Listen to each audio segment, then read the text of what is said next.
Internet کی بندش بلوچستان کے لیے وبال جان بن چکی ہے۔ یہ صوبہ پہلے ہی پسماندگی کا شکار ہے۔ بنیادی ضروریات سے لے کر تعلیم اور صحت تک کی سہولیات ناپید ہیں۔ 21ویں صدی میں جہاں دنیا آئی ٹی اور آرٹیفیشل انٹیلیجنس کے شعبوں میں نئی منزلیں طے کر رہی ہے، وہاں پاکستان کا یہ صوبہ انٹرنیٹ کی بندش جیسے مسائل سے جکڑا ہوا ہے۔ بلوچستان میں انٹرنیٹ پہلے ہی سست روی کا شکار رہتا ہے، مگر گزشتہ چند ماہ سے بار بار کی بندش نے عوام کی مشکلات میں مزید اضافہ کر دیا ہے۔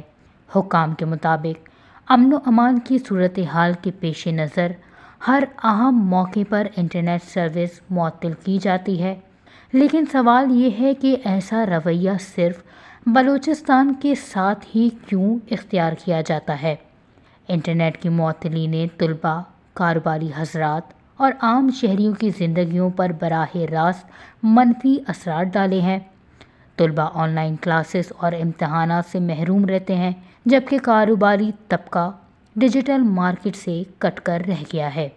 ایک ماہ تک مسلسل انٹرنیٹ بند رہنے کے بعد بلوچستان ہائی کورٹ کے چیف جسٹس روزی خان بڑیچ اور جسٹس سردار احمد حلیمی کے ڈویژن بینچ نے اس مسئلے پر نوٹس لیتے ہوئے حکم دیا تھا کہ جن علاقوں میں سیکیورٹی مسائل نہیں، وہاں انٹرنیٹ بحال کیا جائے، جس کے بعد انٹرنیٹ سروس کو بحال کیا گیا، مگر ایک بار پھر سیکیورٹی کے خدشات کے پیش نظر انٹرنیٹ سروس کو معطل کیا گیا، جس کے بعد نہ صرف آن لائن تعلیمی سرگرمیاں متاثر ہوئیں، بلکہ تاجر، فری لانسر اور کاروباری طبقہ بھی حکومت سے نالاں دکھائی دیا۔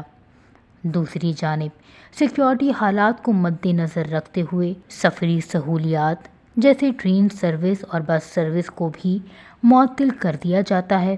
اس طرح کے اقدامات سے صوبے کا رابطہ پورے ملک سے کٹ جاتا اور بلوچستان کو پیچھے دھکیل کر پتھر کے زمانے میں پہنچا دیا جاتا ہے۔